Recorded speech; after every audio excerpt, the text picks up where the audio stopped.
What's up, y'all? I am your host, Tayler Onion. This is Hang Time. We are back this week with Jada Humphrey and Jennifer Tussey. I should have asked you that. Yes, that's it. Jennifer Tussey from the St. Louis Slam. Jada and Jennifer, let's get some hang time. Welcome. Thank you.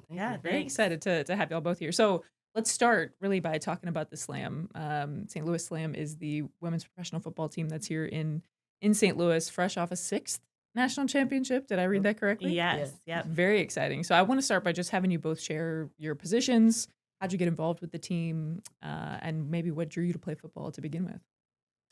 Yeah, sure. Go ahead. Yeah, I can start because mine's a little shorter, probably.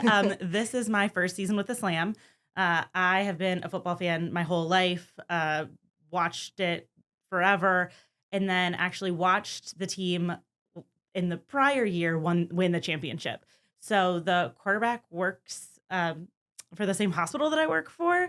So we were on a meeting and I had just asked, like, if you ever need players that like used to be really athletic, I think I could get it back. So she invited me to try out. I made the team. So this was my first year and, thrilling to join a team that has such success. So that's really how I got into it. Awesome. Ooh. How about for you? Yeah, Jada. I'm a running back. I started off playing in Kansas City. I was just asked at work one day if I wanted to play tackle football. Went to go try out, made the team. But they had a COVID year here, so some of the St. Louis girls played for Kansas City. I got acquainted with them, and they basically just told me to come on down whenever I was ready. And so I've been playing with them for 3 years now. Okay. Yeah. And did you both play other sports growing up? You mentioned used to be athletic. I'm Yeah. assuming you probably played something. Yeah. Yeah. I was actually a cross country runner and track runner in high school. I went to Ohio State for college, so I was never that good of an athlete. But even there are a lot of intramurals and things. So just like soccer, being active, really everything. So just kind of a jack of all trades kind of athlete. Nice. Cool. I just played basketball. Okay. That was my main thing. Played all of my life until I went to college. I went to college for academics instead. Kind of wanted to be free. Yeah. But now we're back into the athletic life. So There you go. Mhm. I'm not going to hold the Ohio State thing against you because I am a University of Illinois alum. ooh. I have a couple of my teammates and former coaches are coaching now at Ohio State, so it's not all bad. I'm going to the game next week, Oh, nice. actually. Yeah. Very good. Yeah. Very good. So the WFA, the Women's Football Alliance, is the pro league that the Slam are involved with. Tell me about schedule for training, for travel. What kind of a commitment is it for you? Because to be clear, you guys have other full-time jobs. This is something Mhm. you're doing in addition to your Mhm. full-time jobs. Yeah, absolutely. I would say, especially your first year, the commitment is pretty big. Just because I was not just practicing and getting in shape, but I was also learning football. Watching it my whole life kind of made me prepared for when I'm going to see flags, but does not really prepare you for what it's like to be on the line, what plays you have to know, what to expect, and obviously the physicality of it. So I've seen a lot of people get hit. Cross country is not that kind of sport. Yeah. So that was a lot different for me. And I just felt like I couldn't miss a practice. I couldn't miss a day or I would be so far behind. So we do practice 3 days a week up until games start. And then it's 2 days of practice a week, a day of film, and then games. So yeah, that on top of a work schedule can be pretty hectic, especially considering we have moms and, lots of other responsibilities for people on the team. Right. You would say the same thing? Yeah, I would just say busy, busy, busy. Yeah. That's it. Even whenever you're a rookie, it does not the load does not lighten. You just kind of find your routine and what works best for you, and you make things happen. You can't make every practice, but you don't want to be like she said. You don't want to be gone all the time because you really will fall behind. And it's women's football, so typically the people that we have come to us don't know football right off the bat. So you do have to learn, and you do have to get that mental part down first, and then like the physical stuff. I mean, you kind of just lift weights. You of course collide with one another, but we prepare people to do that. So I would say the mental part of it is the hardest part. But yeah, I mean, just being busy. I'm a person that likes to relax. So like whenever I have to like go from work to practice, like I'm always stressed. And I'm like, I have not laid down one time today. I don't even know I got enough calories in for this practice. Like, just being on that type of schedule, especially taking a break and not having that in college to where my time management didn't have to be so tight. Yeah, that was tough to get back into, but like I said, it doesn't lighten the load at all. It's just, you have to go to practice. You know, it starts this day or in January or whatever, and you just kind of prepare yourself to just go through it with your sisters. How many so you mentioned that sometimes the players you guys get don't necessarily know football. Yeah, Is that like they've never seen football or they've watched anything, it for years and years, but just never played and known and anything. across the Yeah. board? There's some Wow. people that don't know a thing about football. You ask them if they watch football, they're like, no, Interesting. but they want to get after it. And I mean, you don't necessarily have to. Yeah. It's something you can watch later, yeah, but you all the more reason why you have to be here Right. Mhm. because you do have to start from ground one and you're playing on a team that has 6 championships now. So Right. the program is a little bit more accelerated because we have high expectations and we have things we want to do. But I mean, like, it's easy you just can't fall behind and you can't like goof off as much as you like. You Sure. actually do have to learn football and you have to almost take it home with you, like do homework on it and do your own research, especially for your position. That's just like the advice I would give anybody that doesn't know football. My brothers play football, so I kind of had an idea, but like even to this day, I can tell you I don't know football. Like I'll watch it, I'll know Yeah. what's happening, but like I know the basics. I know Sure. not to get penalties Mhm. and not to false start. I know Right. my job. Right. Like I Yeah. can't really tell you what's going on out there Yeah. though. Interesting. Yeah. That's so interesting. The motivation behind that to want to go and play a sport that you really know nothing about is such Mhm. an interesting, which I guess for most of us, right? Like as kids, you get thrown into something and then you fall in love with it and Yeah. just keep playing. So Yeah. it's really interesting to think that somebody could never have It's a seen nice little football and they're like, challenge. yeah, Yeah. I'm gonna join the team. I'm gonna come out and do Mhm. that. Yeah, Yeah, yeah. it's cool. It's cool. So the league itself, I was doing some research earlier today. So established in 2009, there are 50 tackle teams in the U.S. There's also an international presence, which is crazy to me, in 9 countries. Games have been televised on ESPN, Championship at the Pro Football Hall of Fame, which is in Canton, Ohio. And then also they've launched now a national flag league Mhm. having been around since 2009, but just now starting to get some of this attention. I mean, what do you 6 national championships, you've been in the league, the program has been in St. Louis for a little bit now. What does it look like from a community support standpoint? Obviously, you're getting folks, whether they're colleagues or whatever, to come and be Yeah. on the team, but what does Yeah. it look like to have community support for the Slam in St. Louis? I think it's great. St. Louis is like one of those places where like, once they see you guys have a team, they wanna support, so it's not really like we're not really, like, pulling teeth or, like, pulling people to the stands, it's just kinda like, "Oh, yeah," like, I'll mention it when I go get a haircut, and then all of a sudden, like, there's people in there asking me for schedules, flyers, asking me if we won the game, or they'll do the live stream, so it's really just about telling people, and, they'll buy into it because St. Louis is really just about support, so that was really cool to see because when I played in Kansas City, like, people didn't know, but the word wasn't as easy to spread as it Mm, is here now. So, interesting. yeah. You say the same thing? Yeah, I would say a lot the visibility is what's lacking, and it's certainly growing, but I don't know if I've ever met anyone who's just like, "Oh, you play football?" and, like, moved on. Everyone's like, "Oh my gosh, you Yeah. you can play football? I Yeah. didn't know we had a team." Yeah. And I do think that St. Louis is a city that loves its sports. Like, I Mhm. want to go out and watch things, and being in a season that there's not always a whole lot of other things to go watch just Mhm. because of the timing, I think does work out.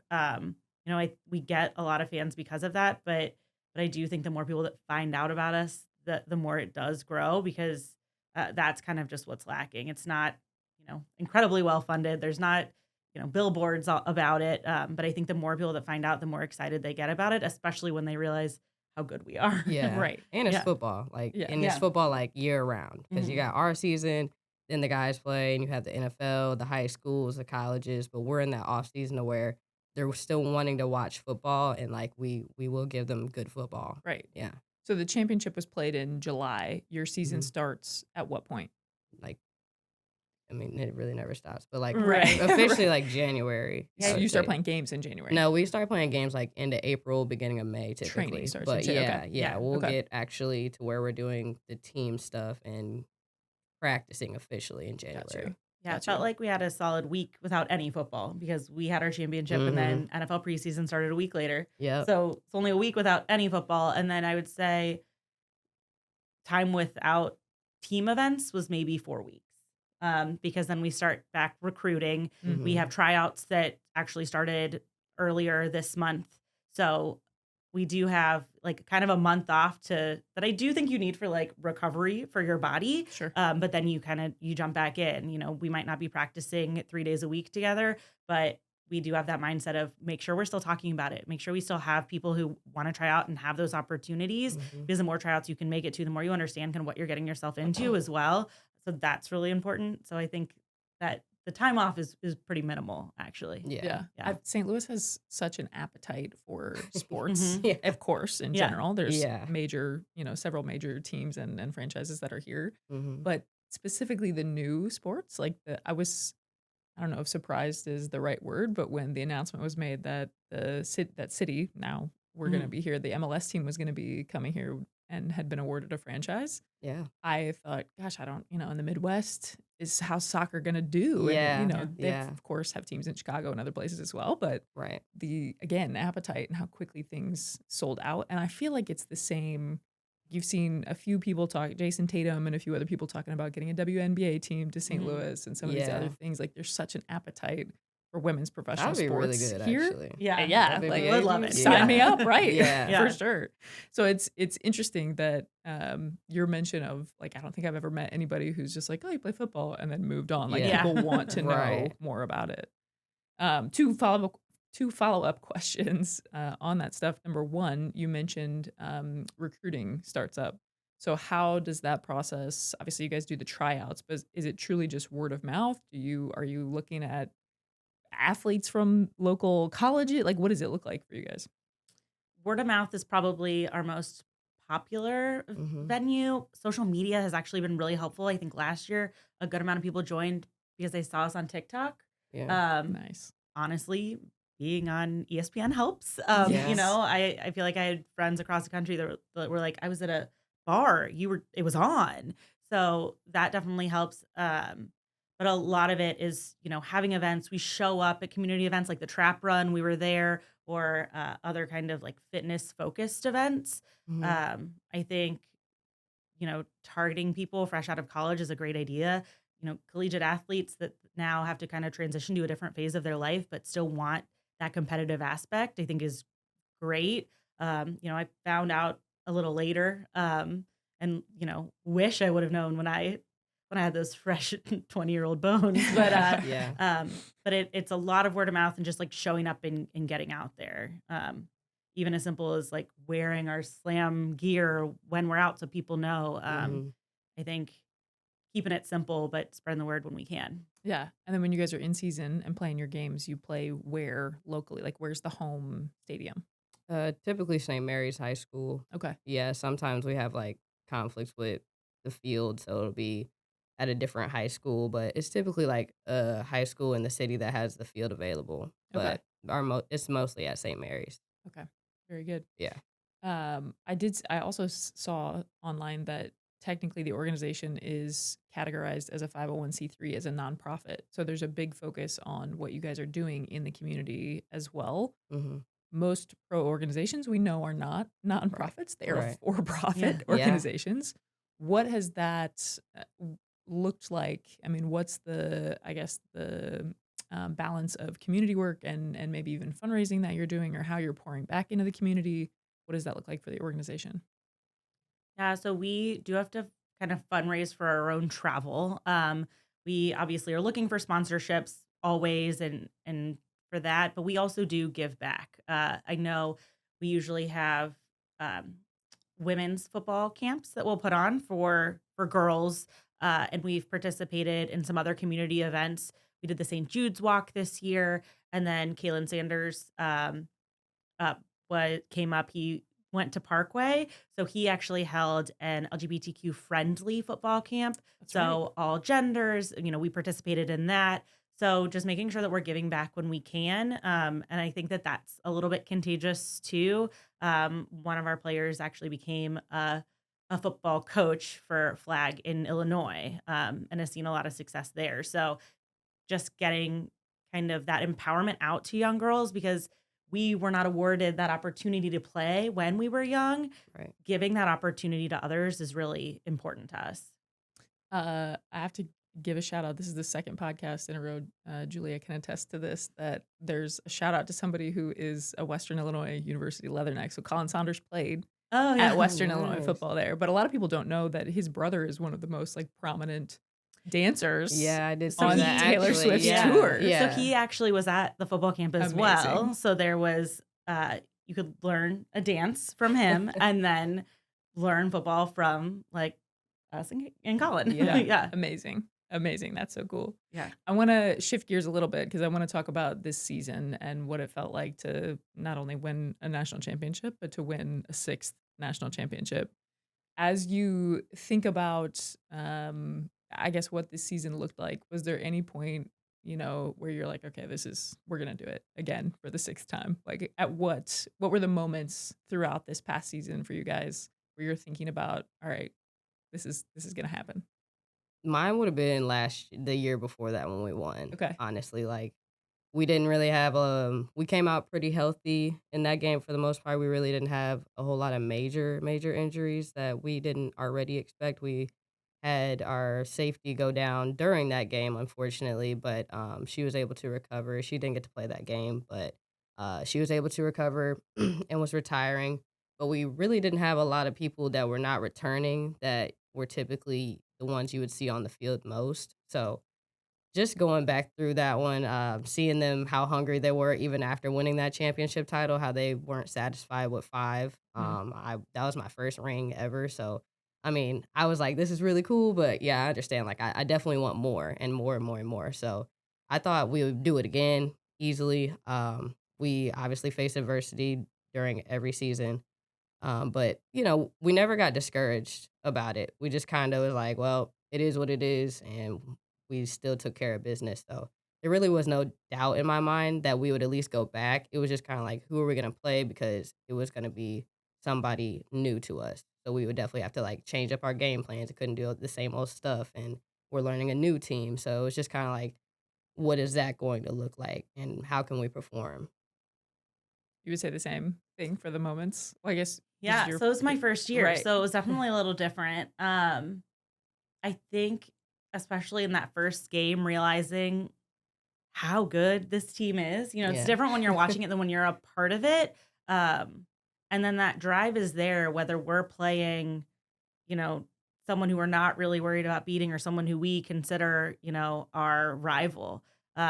We don't take a lot for granted. We prepare for every game like like they don't like we might not have a shot, you know? Yeah, yeah, So, we've got that confidence. We also prepare as though it's every game's going to be our hardest. yeah, So, I think that that's probably something that like there's not a lot of comfort in the team. It's not that we feel that we deserve it. So there's a lot of hard work that goes in. And so I just mhm, feel like being on the sidelines and realizing that we all want it and we are really good really yeah. helps. And I think that that's when I first witnessed it. Um, but I don't know if I knew for sure until like maybe halftime going back on the field at the Really? championship because Yeah, it was a rough the start. vibes changed. It was a rough It was start. a rough start. I just also feel like I don't always see us that angry. Mm, Yeah, yeah, it was. We, That's it. I mean, that's yeah, championship game day though. Like right. yeah, you definitely see the shift when we're at the championship. Like it's much more it's much more violent and it's much more like we have to take it. We know who we have to be, but as far as seeing us and seeing our hard work, like we call it making deposits, and we know like we have to keep making these deposits, working hard because we feel terrible now. But Coach Q always says the pain of preparation or the pain of regret, Mm. and we lost the championship what 2 years ago, so we felt that pain of regret. I mean, we partied it off, but like we felt that pain of regret, and like that's when I knew like, we were going to just have to take that long season over and over and over again, but once we do, it's all gonna pay off because we were making so many deposits that it just really couldn't pay off, and if it didn't, it's because of something we did. we used to talk about this idea of I played volleyball in college, and so we used to talk about this idea of momentum, which is really kind of made up in sports, Yeah. unless you're a racing sport, right? Right, Like right. the actual thought of like physical momentum in a volleyball game, it's more about energy. Yeah. So y'all mentioned at halftime something changed and you came back out more angry. Mm. What does that look? I mean, was it a pep talk? Was it a we shouldn't be playing this way? What was it that changed? Yeah, I think during the game, that first half, the entire first half, we were just all talking to each other about how we shouldn't be doing this and we should be doing that, or we're not doing this correct. We got to fix Mm, that, got to fix that. But, the game goes so fast and you're constantly changing people on and off the field, and everybody's laser focused on what they have to do. So it's really hard to get everybody together and communicate, but that's what halftime's for. So it's just to pick that up. But we already knew. So when we went to the locker room, it was pretty silent.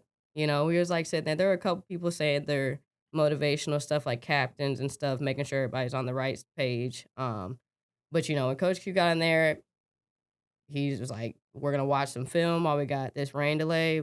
But like he's like, we're not they're not doing anything special that we haven't prepared for. mm, So he's like, we're gonna look in here. Defense is gonna go on one half of the film. Offense, I'm gonna take you guys first. And we were just seeing we had the playbacks finally, so, like, we were just seeing everything live, and I think it was just the little things, like, just the fundamentals of it that we were lacking. We were just so worried about playing hard, playing hard, playing hard, like, we weren't playing smart, and we weren't actually following our assignment, so mm. I think we just needed that nice little regroup, especially when people were feeling beat up, tired, and we got to go out to a cooler field because it rained. It Yeah. was a little humid, but that first half, I was like, the sun is beaming. Mm. I know I'm hot, so I'm like, I'm worried about my big dogs. Like, I'm hoping that they're hydrating. And yeah, so I mean, the second half, it was very much angry playing, but we played smarter in the second half, and we had to because we were down by so much. But it wasn't a whole lot of motivational speaking. It was just get down to business because we don't know how much time we have till we have to be back on that field. Sure. Yeah. If you don't know football, then you might not know that the Pro Football Hall of Fame is in Canton, Ohio. Pretty historic field. If you do know football, Right. what was it like playing in that environment? It was cool. I mean, it's history. Um, we're definitely grateful that we got to play there a couple times, and we have our names in the Hall of Fame now. So I mean that shows that the Slam has not just one good athlete; they have many Hall of Famers, and then it brings attention to us too. But playing on the Hall of Fame, I really didn't know that it was that significant. Mm, I like I said, I watched my brothers play, but I wasn't like a huge NFL play like watching that or anything like that. But people told me how special it was. Um, any field, I feel like as long as we won the championship, it would have been special to me. right. But yeah, that one was pretty cool. And then you get to see NFL teams come like maybe a couple weeks after you and play on that same field. Mm, So it makes you feel legit. for sure. Yeah. Is the championship held in the same location every year, or do they switch up? Was this the first time it The was in No, it Canton? has past been. couple years it Yeah. has been, and that's just the way I think that they have, like, contracts and they Mhm. figure Sure. that out. Yeah.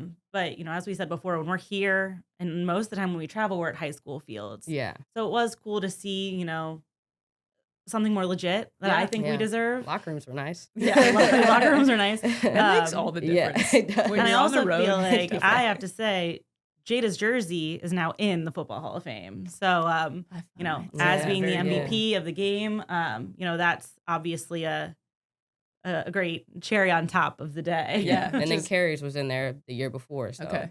it's like we're taking over that piece of it. So it's just cool to see that there's multiple players in this one organization that are Hall of Famers and more to come. Yeah. Yeah. I love that you weren't even gonna mention that. No. Your teammates bring it to like such a casual yeah. flex. Make sure Yeah, that like, it was everyone's aware. by the way, my jersey is in Yeah. the Pro Football Hall of Yeah, I was Fame. like, I don't know how that's right. gonna sound on I here, mean, but yeah, I would be shouting it from the rooftops. if yeah, not true, you. true. So the game we talked about was in July. Another thing I was looking at right before I came in here today was that the stream on ESPN2 was 969,000 unique viewers. the most watched event of that day, and if you go back and look at some comparisons, it outweighs, like, the 2019 NWSL and some other major leagues that we already know exist. The playoff games were on ESPN Plus as well. That number, the 969,000, is also bonkers to me because it was almost a 900% increase from just 2 years ago, which Nice. set a record at 174,000. So to have that exposure and that growth in just 2 years' time, I think I'm wearing the shirt, Yeah, right? Like, yeah. everyone watches women's Yeah, sports, yeah. but talk about what it's been like for both of you to play in not only, for a team and an organization that's starting to get more and more well known in the St. Louis area, but for a league that really is growing at kind of an astronomical rate over the last couple years. It's really cool. I know, like, I'm glad that they watched online and we didn't have that many people in the stands quite yet because that's very nerve-wracking, but I'm slowly getting myself ready to prepare for those days. We definitely wanna see the stadium packed, but I didn't know all those numbers till you said that today, so that's amazing, and I hope it continues to grow, and I just hope that we trend in the right direction and we give just the whole league, all of women's football, actually, like, the exposure it deserves. Because there are a lot of other people who may not see on ESPN too, but they put in a whole lot of work, they're dedicated, they love the game, and they do deserve to have their own platform too. Absolutely. You'd say similar? Yeah, yeah, I didn't know those numbers either, and obviously I wasn't there and, the 2 years ago, but I think that the growth has been really exciting to see with even how loud we can make the stadiums we do play in, Mhm. and I do think it gets really exciting because there is a part of it where, you know, I don't know what it would have been like if it were full. It looks small when we've got our Yeah. normal crowd in this Yeah. big stadium, Sure. Yeah. and we've got all of our people shouting for us. It's wild when we play at home, like, you can hear your Yeah. family, and Yeah. that's so it's definitely a different environment, but to know that there's that many people that, like, watched us on TV too, and Mhm. even to get people involved who are across the country, I'm making an assumption, but I would think a couple years ago it was probably really hard when your parents don't live in town or your families Yeah. don't live in town, Yeah. to be able to get your supporters to see you. Mhm. And so I think that that's really exciting too, because again, I'm not from here. I'm from Ohio. And like my nephew is like one of the first football games he's watched was his aunt, and Awesome. and so that's really cool. Yeah, yeah, Yeah. that is really cool. That's super cool. Yeah. I'm gonna ask a couple more here on kind of championship season and what it's been like with the team, and then we'll shift kind of into our final phase here. But what has it meant to each of you to be a part of this dynasty, really? I definitely feel a part of history. So that is really, really nice. And there's a lot of teams that they talk about it and they talk about winning championships, but when I came to the slam, like, I saw other champions among myself, and I didn't even necessarily feel like I was one Mm, yet, but, like, we have iron sharpens iron is what we say. But, like, just being in that environment and me simply just showing up and putting in the work that I'm just told to do by my coach to be a part of a dynasty and say I just wasn't there, but I contributed and I do have these accolades to show that. I think that's, like, what makes me buy into it more because now you could take the knowledge that you've been fed and help somebody else, and then you could see them grow as a player, and you could see them get better, and then you could see that they have their own dynasty as well, and then you're shifting the dynasty into, like, a legacy, and then it's going to be for women, especially out of the St. Louis area, which already has so much support. So, that's really cool. It's like we're just watering the seed and we haven't seen it blossom yet, but we're just mhm. waiting for it to actually bloom. So, it's really cool to be in the beginning phase of it. Yeah, Yeah. for sure. How about for you, Jennifer? Yeah. I think it's definitely, I think we say slamly a lot, but I also think we really mean it. So I joined a team of a lot of people that already knew each other, but also felt really supported in that.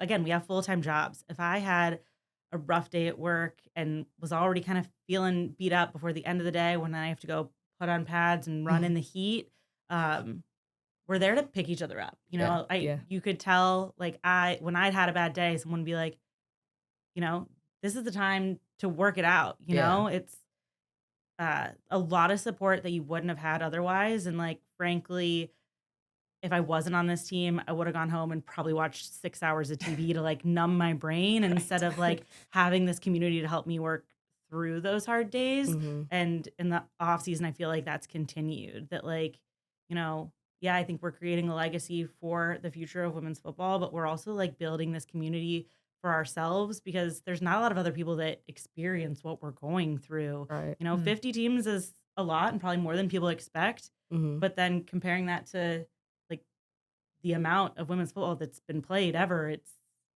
just, you know, it's new, it's Yeah. exciting. Yeah. Yeah, that's awesome. All right, I want to know game day rituals. What are we doing? Are we superstitious? Are we Not really. I like to switch it up. You know, okay? I don't really like to have that same routine because then I feel like I'm focused more on like my routine rather than just like getting my mind right for the game. I'm like, where's my socks? Sure. Where's my left sock? And it needs to be this way. Like I'm not really worried about that. But like just to mentally prepare myself, a game day ritual. I watched The Last Dance Okay. on Netflix. Like I think that's one of the most inspirational movies out there that there is, and you get to hear it from other athletes' perspectives that were doing this like early 90s and stuff, or like they're picking up like a dying team or a dying organization. Like that's what the Bulls legacy was about. Like they didn't really see a whole lot of success and championships, and then next thing you know, they're winning five. And yeah.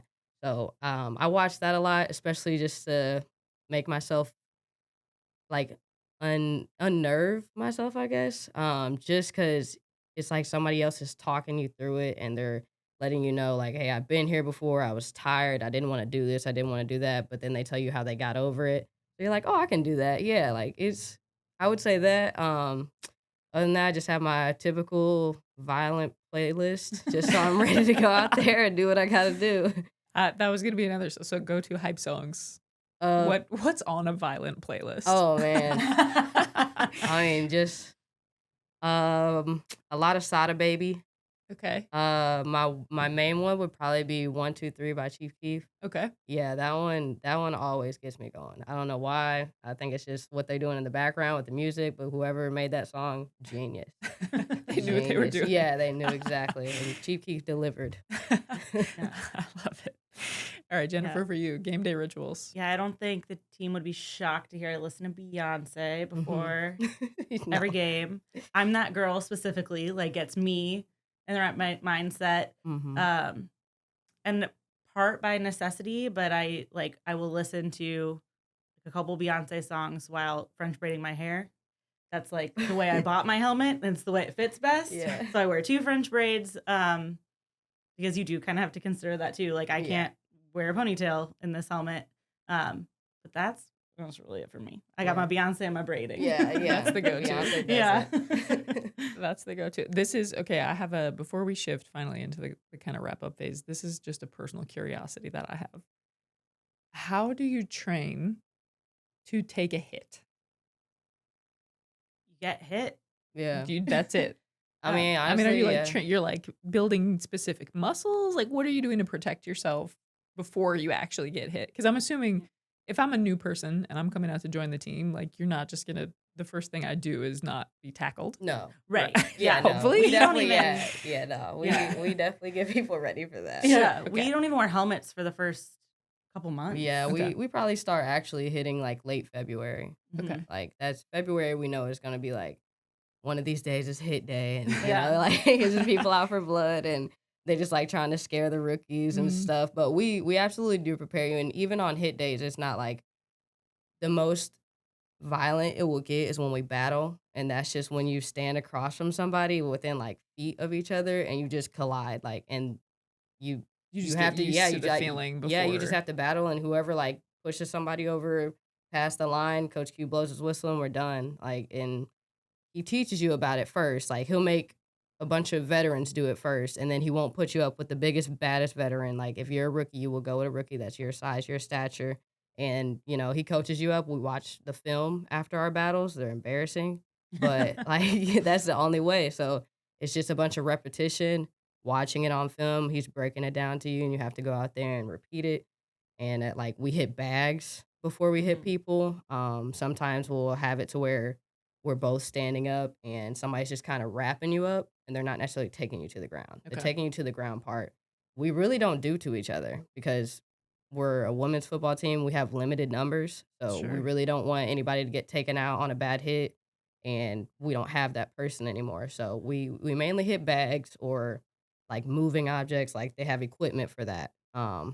But yeah, the battles that they can get a little spicy. I can Yeah. imagine Yeah, that they yeah, would. Yeah. yeah. Yeah, and I think there's one day that they'll put and one day I can remember, they, like, lay all the bags you'd usually wrap up down, Mhm. and then you get tackled onto, Yeah. like, a Okay. cushioned surface, and that I think that's just to, like, like, you're right, there's, like, a bit of whiplash if you're not preparing, so, like, just kind of Right. recognize how to, like, hold your head, and also, there's some of it where you don't wanna fight it, you don't wanna extend your arms to protect yourself, Mhm. or you could hurt yourself. There's Yep. ways to roll. We practice rolling. Yeah, we do. Um, so so ways to, like, I guess, get hit well, but especially once we get into the season, uh, we're not going to hit each other because we need each other to be Yeah, as healthy yeah, as possible. And so there is a point of it there that's safety too. But yeah. We're not really yeah, like Oklahoma drills out there or anything like crazy like that Right. because we're still trying to be safe and Sure. smart.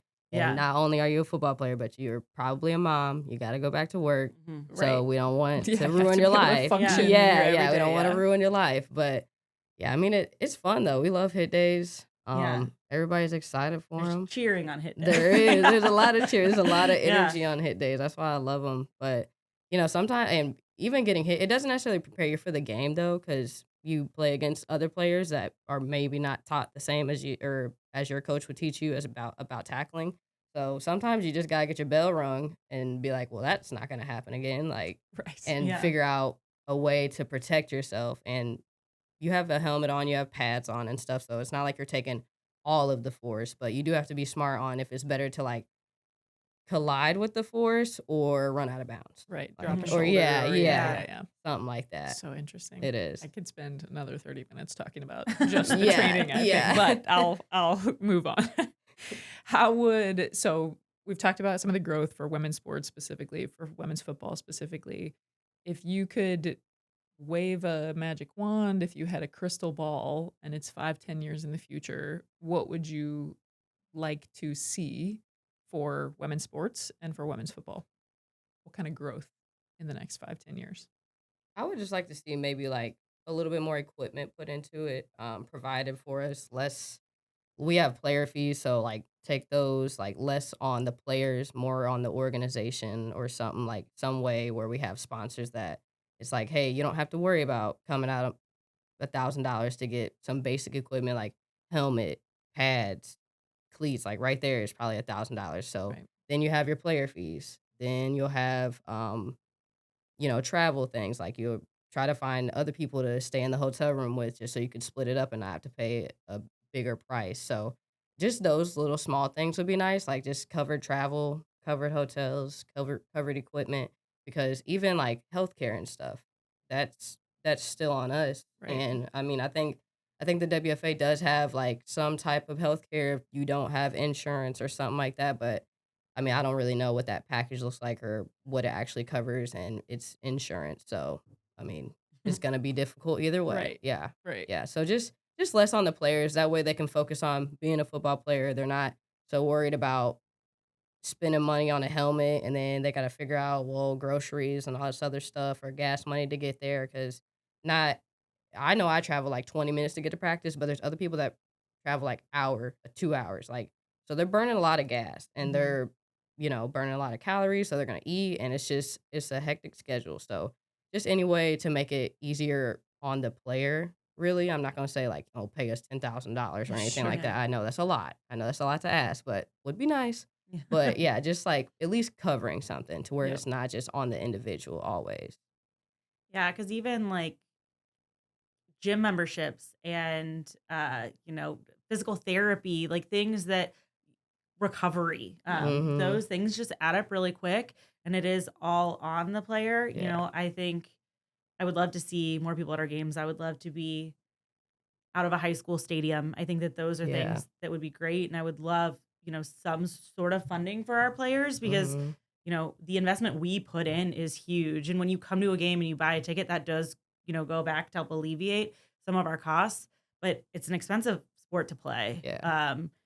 Even when it comes down to, like, the amount of PTO we have to use to take off to travel to some of Yeah. these games, and then we're usually in a bus for a lot of hours, which isn't how you wanna be right before you play a game. I Right. think, any funding that could alleviate some of those stresses and make it easier to travel and easier to stay, easier to recover would be the goal, but I'd like to fill up a bigger stadium. Yeah, yeah. Yeah. Yeah. I would like to have, like, where in each place that they have a women's football team, like, they also are provided a facility. Mhm. So, because I know our practices, like, we're on other people's schedules and other people's time, so there are those last minute changes, like, we don't have this field now, so we're gonna do this, or we're going here, or even with game days, like, we won't have a field because a school has something else going on, so Mm. we're doing those last minute changes, so it'd just be nice to just have one big facility to where, like, even if it's an indoor or outdoor field, you just have that field, you could play on the field, you could practice at the field, but you also have, like, your weight rooms, your film rooms, just something simple like that to be provided, that way we know where we're going, and we can always Mhm. be like, "Well," like, when you asked earlier, "Where are your games at?" I'm like, "Well, a little here, a little there," like, Usually, yeah. yeah, yeah, usually, but you can Depends. count on us to be there at least once, yeah. Yeah. So, just to be able to have that security would be Mm. nice. Yeah. Yeah. Okay, namesake of the show. If you could get some hang time with any woman in sports, who would it be and why? I tried to look this one up because I know I mean, like, I love Serena Williams, but as far as, like, if I could get on hang time, I would definitely wanna bring, like, more of a St. Louis native because Mm. we do have a lot of women in the WNBA that play, and they came from, high schools from around there. So honestly, any one of them. I know Nafisa Collier, she is pretty big. Suge Sutton as well. I really can't think of everybody off the top of my head. But yeah, like a couple of those St. Louis natives and see, especially in the WNBA, because they're getting their shine now. Maybe not their checks that they want, but Right. Mhm. they're at least bringing the exposure that we are seeing for ourselves now. So I think it'd be really cool to talk to them about that and like their journey and how what it looks like for them now that they're getting a little bit more exposure. Yeah. Yeah. Yeah. Funny you wore this shirt because I was thinking the Together girls, like Okay. Simone and Chloe. I mean, Yeah. I think they're all retired now. Maybe not Chloe, but they've created, this whole thing. Yeah. People will say everyone watches women's sports. Yep. Feel like they've left their legacy. And then also as a DN, as a big dog, I feel like Alona Mar has Yeah. been, Yeah. someone who is proudly, I'm not tiny, and that's Yeah. okay. Yeah. And that is something that I feel like everyone needs to hear more about. Because it is, I think a lot of times it is hard for us to get linemen, to get big dogs on the team, but they are so needed. Mm-hmm. Um, you know, our our quarterback will say, without the O line, she's not who she Oh is. no. Right. Me She neither. is she is I'm safe cooked. because of those teammates. But I also think those might be people that don't consider themselves athletes, and that's absolutely not the truth. Right. So I Yeah. think that that's those types of people we need to hear more from, even if not her herself. Yeah. Mm-hmm. Those Yeah. are great ones. Yeah. Those are great Absolutely. ones. All right. Where can listeners get involved, support, whether it's y'all individually, whether it's the team? What's the best way? Probably social media. I wouldn't like you don't really have to have all these social media apps, but like I would just say a simple Google search, Yeah. like will take you so far. Yeah. There will be multiple links. We have our own website. We keep things up to date. I know a lot of people are on Facebook. We have a Facebook page. That's probably the easiest way because then you get to see all the other people that are affiliated with us. So like we don't live stream our own things. The STL Live crew does. So they'll tag us and you'll be able to see, oh, the game's on tonight and they're streaming it and but our page is ran by us. Mhm. So it's very hard to get that information out on game days. You gotta get in the locker room at a decent time, do your routine, get all your gear on and then get on the field. So it it's probably best to be on Facebook where there's other people that you can see interacting with our page, and then you could see and follow anything else that's going on. But yeah, definitely a Google search. We got plenty of information out there, YouTube, film, all that. Okay. Yeah, Facebook and LinkedIn. We are on LinkedIn. Yeah. That's my professional side coming out, but also Instagram. There's a lot of stuff on Instagram, so we can find where all our tryouts are going to be, and we'll always post when we have other events, like when we're doing the St. Jude's Walk, when we're having, a recruitment event, because sometimes they're not come and work out. Sometimes we're going to meet at this bar and just get to know each other. So we've done more of that this year, and then we do also hold workouts before, there's tryouts in the fall, but there's also just captain's workouts. Come and run stairs with us, do some squats. We're just going to do a little bit of a shakeout. You're not going to be lifting, barbells day one, but something where you can get to know people and just move your body a little bit. Yeah. Because, recruits obviously need it, but we do too, just to keep things fresh. I love it. I love it. Well, thank you both for taking the time out of your busy schedule, both of your busy schedules, football and real life and real jobs and everything, right? To come and join me today. I love leaving work. I'm so glad. So glad you called me. It's a good break, right? Yeah. Yeah. All right. Well, listeners, we will see you back in a couple of weeks. Until then, you can follow along at Hangtime P0D. We are on all the socials. We're on YouTube. We're in all the places. We'll see you next time.